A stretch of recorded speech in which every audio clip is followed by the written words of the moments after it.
തൃശൂർ പെരിഞ്ഞനത്ത് ഭക്ഷ്യവിഷബാധയേറ്റ് മധ്യവയസ്ക മരിച്ചു. പെരിഞ്ഞനം സെയിൻ ഹോട്ടലിൽ നിന്ന് കുഴിമന്തി കഴിച്ചതിന് പിന്നാലെ അവശനിലയിലായ കുറ്റിലക്കടവ് സ്വദേശി ഉസൈബയാണ് ചികിത്സയിലിരിക്കെ ഇന്ന് പുലർച്ചെ മരിച്ചത്. പോസ്റ്റ്മോർട്ടം നടത്താതെ മൃതദേഹം ബന്ധുക്കൾക്ക് വിട്ടു നൽകിയെങ്കിലും പരാതി ഉയർന്നതോടെ പിന്നീട് പോസ്റ്റ്മോർട്ടം നടത്തുകയായിരുന്നു. 3 പീടികയിൽ പ്രവർത്തിക്കുന്ന സെയിൻ റെസ്റ്റോറന്റിൽ നിന്നും ശനിയാഴ്ച വൈകിട്ട് കുഴിമന്തി വാങ്ങിക്കഴിച്ച് ഭക്ഷ്യവിഷബാധയേറ്റ് ചികിത്സയിൽ കഴിഞ്ഞിരുന്ന പെരിഞ്ഞനം സ്വദേശിനി ഉസൈബയാണ് പുലർച്ചെ 3 മണിയോടെ മരിച്ചത്. ശനിയാഴ്ച ഉസൈബയുടെ വീട്ടിലേക്ക് സെയിൻ ഹോട്ടലിൽ നിന്നും കുഴിമന്തി പാർസലായി വാങ്ങിയിരുന്നു. വീട്ടിൽ ഉസൈബയെ കൂടാതെ സഹോദരി സൗദാബിയും മക്കളും ചേർന്ന് കുഴിമന്തി കഴിച്ചു.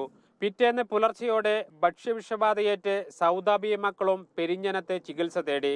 ഇവർ ഇപ്പോഴും ചികിത്സയിൽ തന്നെയാണ്. ഉസൈബയ്ക്ക് ഇന്നലെ രാവിലെ മുതൽ പനി, ഛർദി, വയറിളക്കം തുടങ്ങിയ ശാരീരിക ബുദ്ധിമുട്ടുകൾ അനുഭവപ്പെട്ടതിനെ തുടർന്ന് പെരിഞ്ഞനം CHCയിലും പിന്നീട് ഇരിഞ്ഞാലക്കുട താലൂക്ക് ആശുപത്രിയിലേക്ക് മാറ്റി. എന്നാൽ ആരോഗ്യനില മോശമായതിനെ തുടർന്ന് ഇന്നലെ രാത്രി തന്നെ തൃശൂർ മുളങ്ങുത്തുകാവ് മെഡിക്കൽ കോളേജ് ആശുപത്രിയിലേക്ക് കൊണ്ടുപോവുകയായിരുന്നു. ഇവിടെ ചികിത്സയിലിരിക്കെ പുലർച്ചെ 3 മണിയോടെയാണ് മരിച്ചത്. മൃതദേഹം പോസ്റ്റ്മോർട്ടം നടത്താതെ ആശുപത്രി അധികൃതർ ബന്ധുക്കൾക്ക് വിട്ടുകൊടുത്തു. പിന്നീട് പോലീസ് വീട്ടിലെത്തി ഇൻക്വസ്റ്റ് നടപടികൾ പൂർത്തിയാക്കി തൃശൂർ മെഡിക്കൽ കോളേജ് ആശുപത്രിയിൽ വീണ്ടും എത്തിച്ച് പോസ്റ്റ്മോർട്ടം നടപടികൾ പൂർത്തിയാക്കി. റിപ്പോർട്ടർ, തൃശൂർ.